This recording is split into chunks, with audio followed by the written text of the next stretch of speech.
Šikana na školách sa už netýka len detí, prehovorili aj učitelia.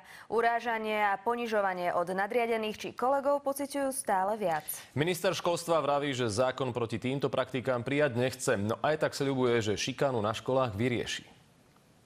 Chodila do školy so stiahnutým žalúdkom. Učiteľka s 30-ročnou praxou vraví, že ju kolegovia šikanovali. Boli také ataky, ktoré začalo vedenie, ignorácia zo strany kolegov. Som bola odkázaná vyhľadať odborných lekárov. Učiteľ slovenského jazyka krivdu mobbingu pocítil tiež. Som bol neustále volaný za nie že priestupky, ale za malichernosti, že bola spochybňovaná moja kvalifikácia. Pre niekoho je len ťažké pochopiť, prečo by si dospelí ľudia, ktorí denne spolupracujú, mali robiť napriek.